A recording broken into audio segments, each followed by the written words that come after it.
Great. Great, thanks very much, Sam, and hi everybody. Thank you for joining. My name is Moira Nicholson. I lead the behavioural science team in the Cabinet Office. I'm going to talk to you today about our systems-based approach to understanding mis and disinformation. I'm going to cover what mis and disinformation is and why it matters, the limitations of a very commonly used technique called myth-busting or debunking, and then I'll introduce you to what I'm calling a more holistic model for understanding why people will be susceptible to mis and disinformation even after you've actually presented them with the facts. So what is mis and disinformation and why does it matter? So probably the main thing to say is that there's no real accepted definition of what mis and disinformation is. Some people will say that it's more akin to what you might call fabricated news, so fake information that might be designed to mimic real news, or information that is scientifically false. For instance, that image along the bottom left there saying that CO2 is not a pollutant. However, journalists rarely publish completely fabricated content. Of course, people may fabricate things, people who aren't journalists on social media. But of course, there's also an element to which people will only tend to, well, some people don't trust information on social media. So it's also important to think about what journalists publish. The other potential way of defining it, and I think it's the way that colloquially it is often used to describe, is misleading news. So these are facts presented without sufficient context to draw accurate conclusions. So that might be for a range of reasons, such as media bias or possibly poor reporting, or the content itself is highly complex, that it's difficult for somebody without a background in it to quickly pick up on the story and then communicate that cohesively to the public. However, some people sort of argue against this particular definition because they say it's too subjective, because of course, what does it mean to say that a story doesn't have sufficient context? How much context is necessary? And certainly some people would argue it becomes too subjective for censorship, for instance, for taking things down off social media. And I'm not promoting any one given definition of what mis and disinformation is. I think it's worth pointing out that there isn't really an agreed definition of it, which also is one of the part of the problem of the literature and the research into mis and disinformation. In terms of why does it matter, there's lots of studies that have talked about the possible harms that mis and disinformation cause, but it's actually quite difficult to demonstrate the impact of exposure to mis and disinformation and then subsequent behaviour. So it's difficult to prove. However, a lot of different harms have been identified, and I would say that there is good reason to believe that some of these harms are plausible, if not likely. So one potential impact of seeing mis or disinformation is that you might share that online, which of course then means more people see it. We know that there can be impacts on trust in news and information sources, disengagement with the news if you don't think that you can trust it. And there have been studies that have shown that it leads to a reduction in satisfaction with democracy. The other thing it could potentially impact is voting behaviour, or might lead to uninformed voting. And in some cases, there have been links made between exposure to misinformation and violence towards others, although this is much less common than, for instance, sharing what you see. And again, it's quite difficult to prove exactly the link between, say, exposure and then a violent act. And it's probably caused by a range of different factors, as this talk will show. So although we don't have concrete evidence of the impact of mis and disinformation on behaviour, I think it's pretty plausible that there is a harmful impact. But probably more important is to actually try to decide, given that it's impossible to prove exactly the causal link, particularly in the real world as opposed to in lab experiments, is to understand when mis or disinformation is more or less likely to cause harm. Because from a government perspective, it's important to sort of understand, well, when should we respond, when should we take an action, and fundamentally, based on kind of a lot of literature around what drives behaviour, mis and disinformation is most likely to cause harm when people act on the beliefs that they've formed as a result of mis and disinformation. So when they act on false beliefs. And theory and evidence would suggest that people are more likely to act on false beliefs when they have very, very strong beliefs. So that might make them more motivated to act. And if it's easy to act on that belief, so if there's no major barriers preventing them from acting, and that will therefore make it more likely. So that's why you're more likely to see, for instance, people sharing misinformation online than you are to see people engaging in violence, because of course it's much easier to share information online than it is to take steps to engage in violence, because people might understandably anticipate that if they were to do something like that, there would be penalties, that there's a police force, law enforcement, etc. And it's why you see kind of more sharing than you do some of the more extreme reactions. There's a lot more that could probably be said about this, but I want to make sure that there's time to go through everything. There's time for questions, but more than happy to answer any questions you might have on this particular set of hypotheses. So I've covered what myth busting is, what misinformation is, and also why it matters, that it might actually impact our behaviour and affect how we act. And now I'm going to go through myth busting, which is one of the most commonly, or traditionally the most commonly used tool to tackle mis and disinformation, but is no longer really considered best practice. And I'm going to go through the rationale for that, and then I'm going to introduce you to some alternatives that you can use before then introducing you to the more system-based approach that we are sort of experimenting with here. So the counter mis and disinformation toolbox has traditionally been very limited. It seems very sensible that if someone tells you something that you know to be untrue, to sort of directly confront that and correct them. And a lot of counter disinformation strategies like myth busting and rebuttals are based on this intuition, right? That if someone tells you something that's false, and you know it to be false, that it just seems completely intuitive to just say that what they're saying is incorrect. However, these strategies tend to only be effective or appropriate in certain circumstances, because they can often fail to make an impact and they can sometimes backfire. And we see them backfire all the time when used to counter climate mis and disinformation. Often when you correct somebody who's saying something that they believe in very strongly about net zero, instead of them agreeing with the person that's presenting them with the facts, it will often result in them becoming more and more entrenched in their own view, which of course to many people might seem completely counterintuitive. But I'll show you a bit about why that happens, and what to do instead. So one of the risks of myth busting is that, and you might have heard about this before, it's the most commonly used criticism for it, which is that it can unwittingly amplify falsehoods. So by repeating the myth, you make it more familiar and easy to remember. And it leads to something called the illusory truth effect, which is essentially that we're more likely to think something is truthful if it is cognitively fluid for us, if we can remember it, and we're more likely to remember it if it's been repeated. So that means that you actually have the opposite effect of what you intended. And I'm going to give you an example from COVID for this, because I think some of these, in some respects, it's a bit easier to talk about COVID misinformation than climate misinformation, because I actually think climate misinformation is a lot more complex in many ways.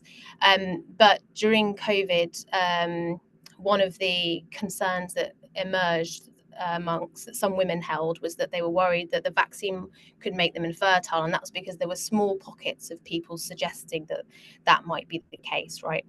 And so one instinct might be to sort of say to people, well, don't worry, the COVID-19 vaccine won't make you infertile.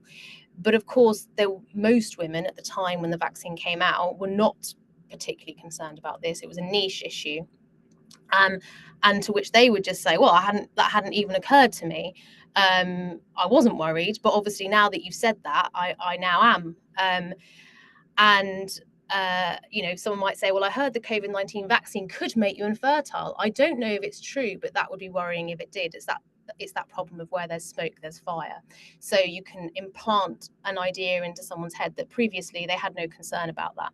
And you can see something very similar, I think, with heat pump misinformation. So where you see a lot of myth busting around oh, don't worry, heat pumps work in all homes. For people that have never come across a heat pump, they might say, well, I wouldn't have even questioned whether a heat pump would or wouldn't work in all homes. No one would ask that about gas boilers.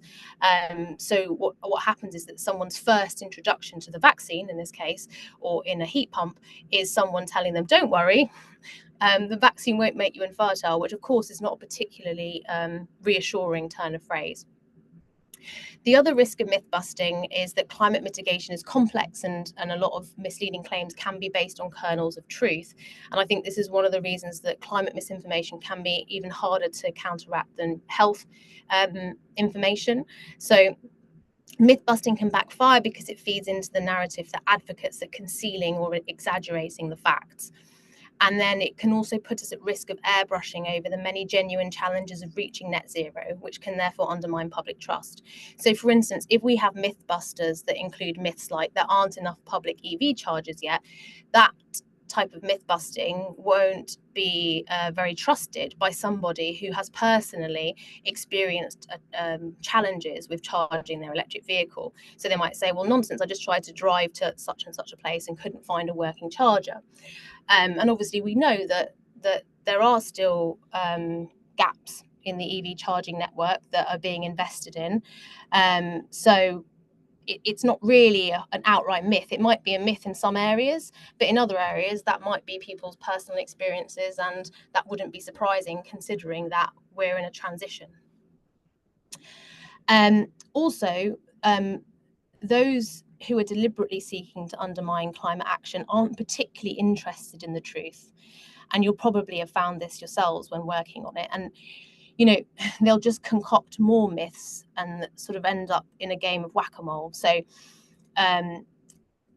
you know, if you come out and say, oh, well, it's a load of nonsense that heat pumps don't work in old homes, and the person is saying that not because they genuinely believe it, but because they have a vested interest in undermining renewable technology, they're not going to go, oh, I didn't know that heat pumps could work in all homes. Thank you very much for telling me.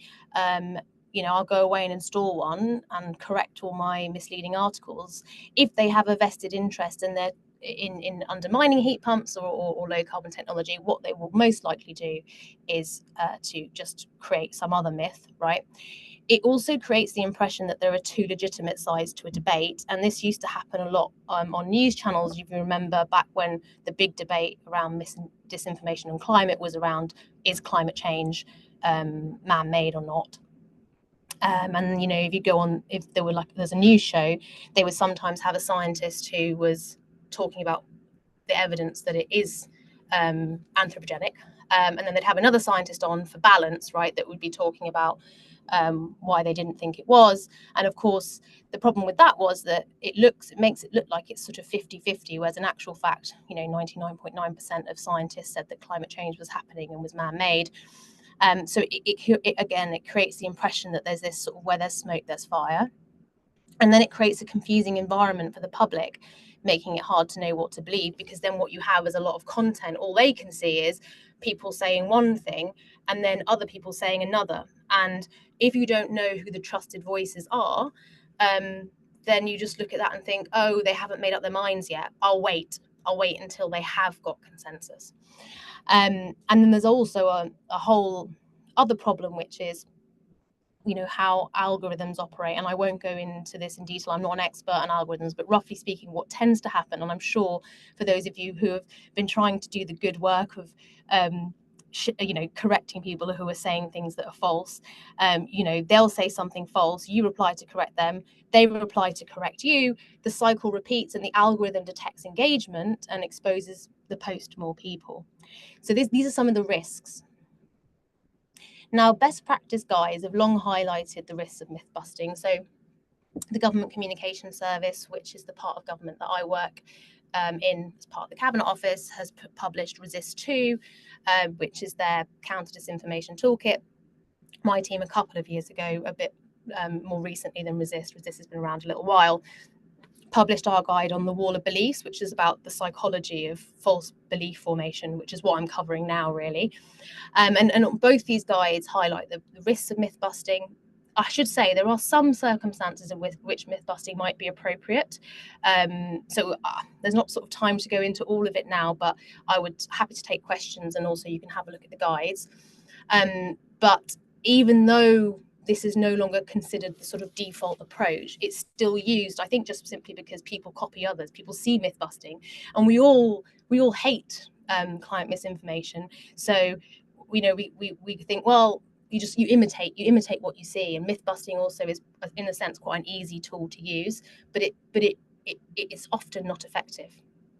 And I'm going to give you some examples of what to do instead from a comms perspective, before then talking about why communications alone is not enough. But communications is still important, and where you are using it, there are techniques you can use that will be much more effective and much more useful for people. So just taking heat pumps, just like the COVID-19 vaccine, heat pumps are a new to people in the UK technology. I know there might be some people on the call here that will say, actually, no, heat pumps have been around since such and such a date. But generally speaking, the majority of homes in the UK have gas boilers. And I realise that this is an international audience, and there may be people on here from countries for which heat pumps are the default. But if you aren't in that situation, for the majority of people, it feels new. And it might, for people, feel like a leap into the unknown. And what people want isn't debate. They don't want to see debates. What they want to see is reassurance, and they want good quality information to make an informed decision that they can feel confident about, because it's a lot of money.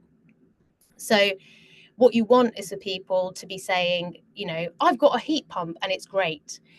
Those kinds of stories about people's experiences of heat pumps, what they had to do to install one, how it went, what it's like, that is going to be a much more useful, positive narrative than to just put out myth busting. Just like during COVID-19, the comms approach that we used wasn't to counteract specifically about whether or not the vaccine caused infertility. We did obviously have a statement that was like, there is no evidence that it does, but also much more positively, when we spoke to women, one of the key things that they wanted to know was, is this safe for my baby? So the information we provided was, yes, the COVID-19 vaccine is the best way to protect you and your baby from the known risks of COVID-19. And importantly, the thing that really resonated with women was the vaccine doesn't cross the placenta, but the antibodies do. In other words, it's not going to put your baby at risk. So what you have to do is understand, why are people worried? You don't have to engage directly with the misinformation. Understand what are they worried about, and then talk to them about that. So in the case of the vaccine, it was women were concerned about the well-being of their babies. Not surprising.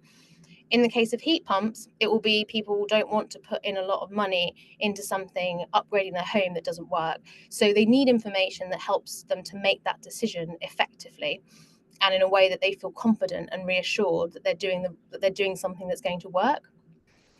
So just to show what that might look like, it's not that you're not providing information or that you have to keep quiet. I just want to make that clear. It's just, instead of saying things like false, heat pumps don't work in existing buildings, what you can do instead is just reframe that and talk about heat pumps work in all types of buildings. Or instead of saying heat pumps only, it's false that heat pumps only work with underfloor heating, you can talk about, you can install heat pumps with wall radiators or underfloor heating, depending on what suits you best.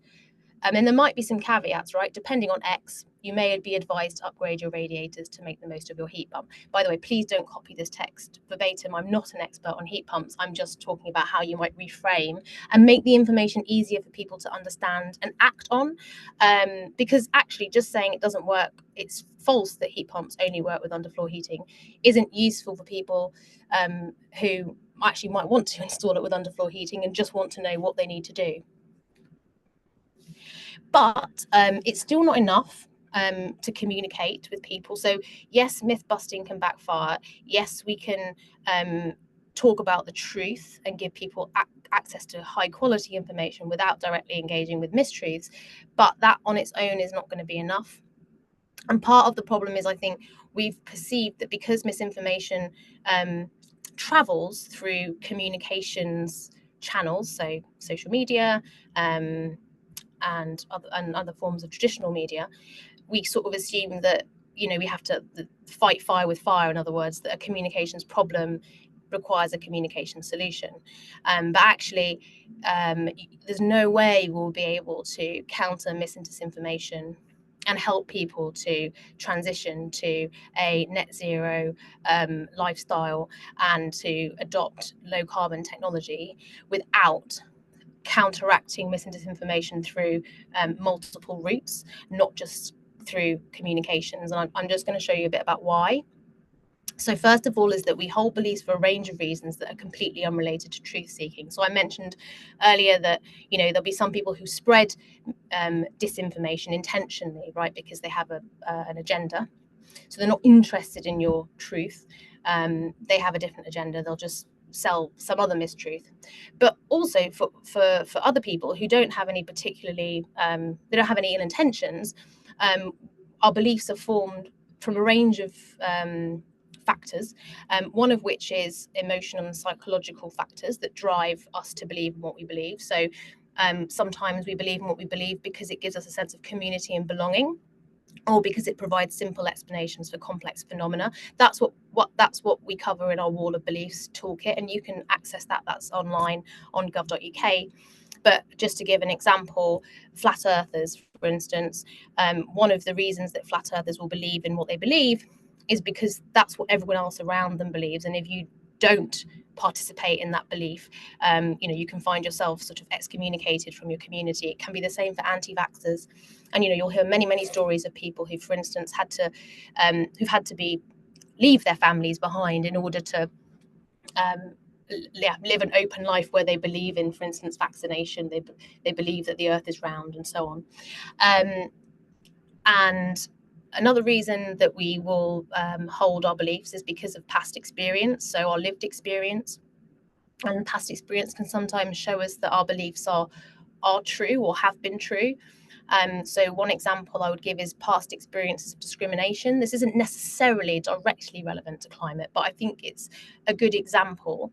But because I've talked a bit about vaccine hesitancy, one of the groups who were most hesitant about the COVID-19 vaccine were ethnic minority women. So amongst the women who were concerned about the impact of the vaccine on their fertility, there were more ethnic minority women who felt that way. And of course, you might sort of say, well, why would anyone believe that? There was no evidence for it. Lots of people were taking the vaccine. So why would anyone be concerned? But of course, Black women already experience huge amounts of discrimination or proven discrimination. I would say huge amounts. It's a bit imprecise, but they experience discrimination in the healthcare system. They're more likely to die in childbirth. They're more likely to have their pain ignored. And so their level of trust in the healthcare system is lower.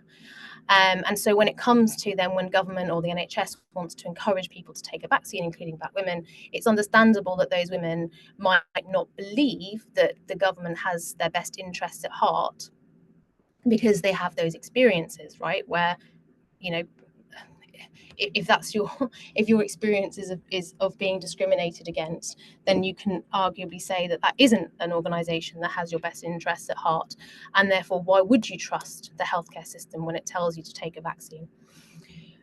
So that's one example, and there'll be lots of examples like this when it comes to climate.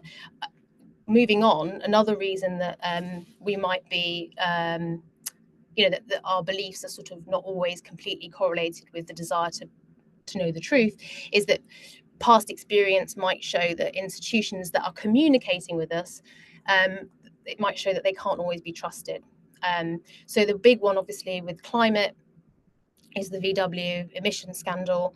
And then, of course, in the healthcare system, the infected blood scandal. So it's not always the case that the things that institutions say or do are true. And that makes it very difficult then for people to know, well, when should I believe something that they've said and when shouldn't I? And as a result, what I would say is really that in some cases, belief in false narratives might be actually a rather rational response to social circumstances. So that has led us to develop a more holistic model of mis and disinformation susceptibility. What I will say about this model is that it's more a set of hypotheses that are being validated and tested on an ongoing basis. But it's based on the work that myself and my team have done over the last 4 years, working on countering mis and disinformation on various topics, including climate misinformation, and also some work that we have done internationally. And we've broken it down into the individual, social, and material drivers of susceptibility. So the individual drivers are things like media literacy skills, education status, and time spent on social media. So in other words, what do I as an individual have in terms of how educated am I, how media literate am I, how much time do I spend on social media? So research shows that time spent on social media can increase susceptibility to mis and disinformation because you might be exposed to more of it.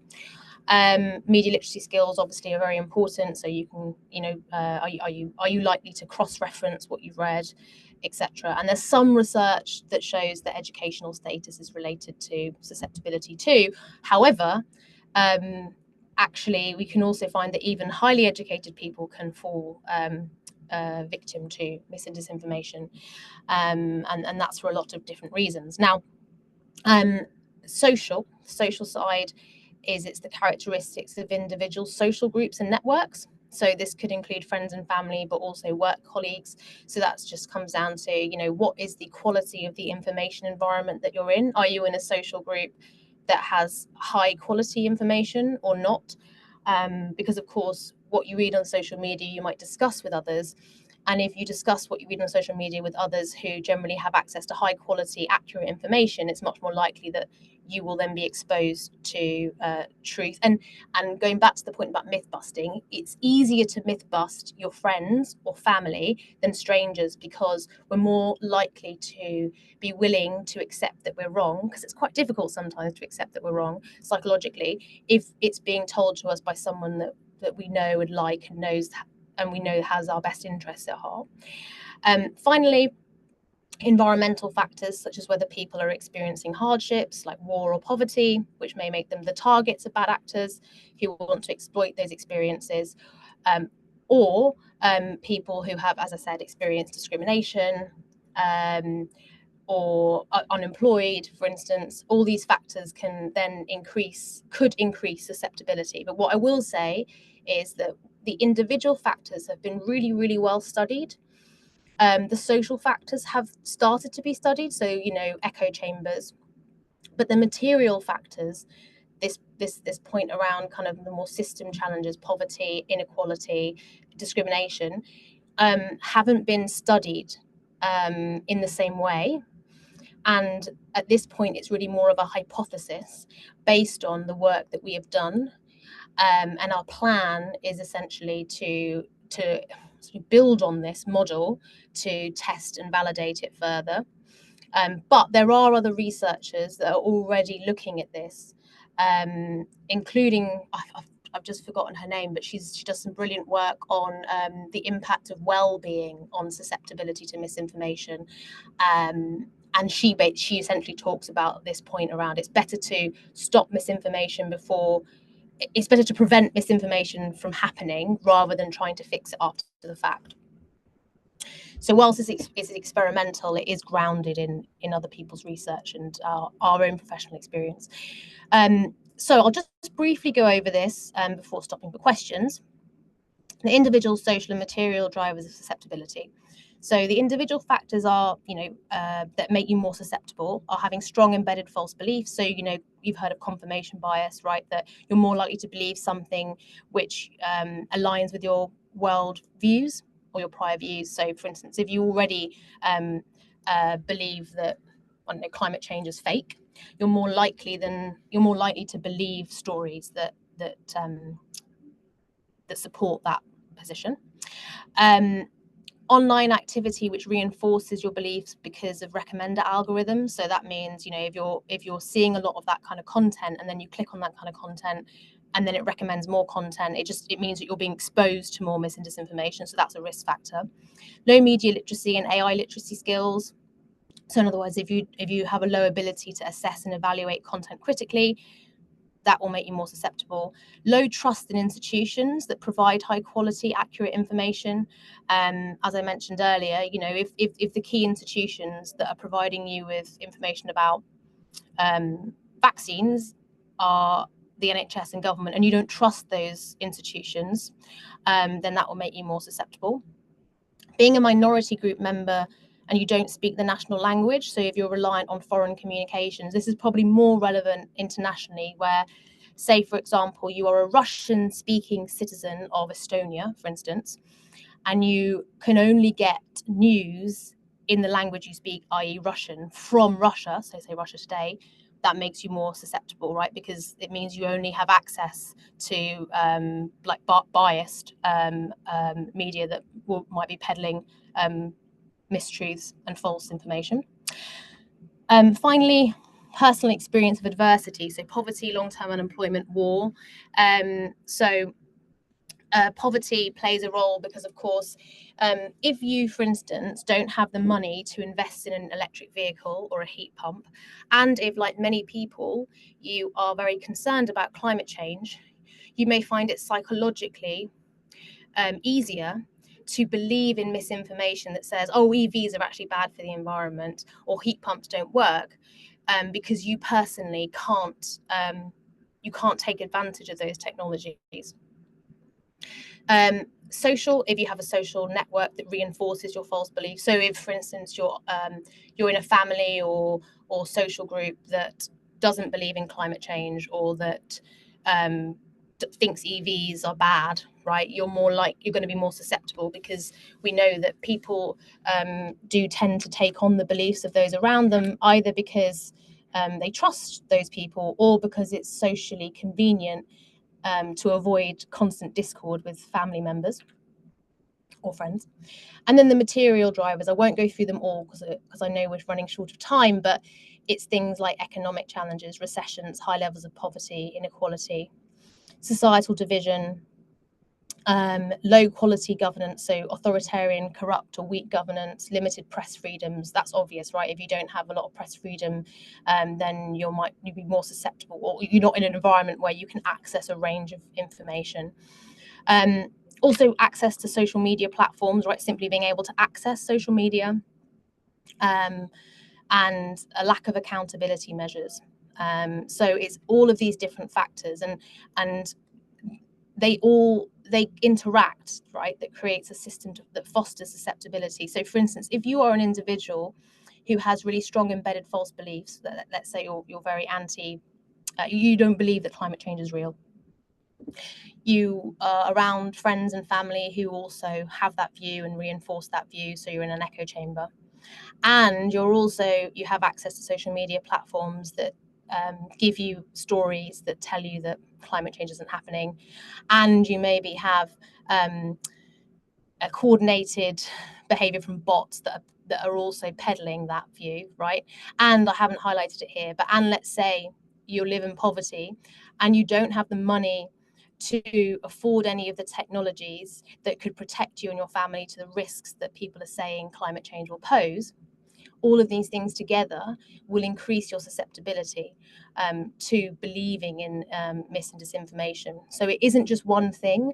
And the reason this is important is that the majority of research and literature on mis and disinformation has focused almost exclusively on media literacy, which is, as you can see from here, only one factor of many. And why it matters is that if mis and disinformation is driven not just by media literacy and echo chambers, but also by these material factors, as the work that we've done would suggest, and as some other researchers are suggesting too, then the solutions are different. It means you can't just counter mis and disinformation through communications. You also need, I'm talking here about policy, but it could also be other things. So markets, new products, for instance. I'm talking about policy because I'm in government. You also need policies and other mechanisms to address the material factors. So, for instance, let's say you've got an example narrative like there isn't an adequate EV charging stations. Yes, you want to use communications to promote the existing electric vehicle infrastructure. Yes, you want to promote what government is doing to extend the network and improve the customer experience. But you also want to be addressing gaps in vehicle infrastructure and also remedying any issues that users face to charging stations. So, if they're broken and they can't charge them. So you need to address the underlying material factors too. Similarly with heat pumps, yes, you want to showcase stories of people who are benefiting from having a heat pump so that the coverage isn't all one-sided. You want to provide information that helps people to decide if a heat pump is right for their home, but we also need to invest in R&D to address any remaining limitations of the technology. How can we make it cheaper, and addressing the financial barriers to uptake. Now, of course, you'll probably all sit and say, well, we are doing all of these things, but the point I'm making is that those bottom two things, 3 and 4, are also part of your counter mis and disinformation strategy. They are absolutely important for countering mis and disinformation. Just because mis and disinformation happens through communications doesn't mean that our only solution or only tool is to come back with communications correcting people. And as I said, there are already lots of examples of this, right? So there'll be papers that publish, everything you need to know about heat pumps. This is the information you need to know. I think this sort of headline and this kind of communication is very good. And then check if a heat pump could be suitable for your home. That's a really good approach, right? Because what it's saying there is it's not telling you if a heat pump is suitable for your home. It's saying, you find out for yourself, do this survey. And then, of course, policy mechanisms that aim to address the financial barriers. So therefore, you're tackling all the different components. We actually have quite high media literacy in the UK. And what you tend to find is that even in regions with high media literacy, like in the UK, people are still susceptible, which I think is further evidence, really, that this is not predominantly, at least in the UK or in places with high media literacy, this is not a media literacy or exclusively a media literacy problem. This is a material, social problem as well. But thank you very much. I will now hand back over to Sam, who I believe is going to chair some questions, and I'll be very glad to take them.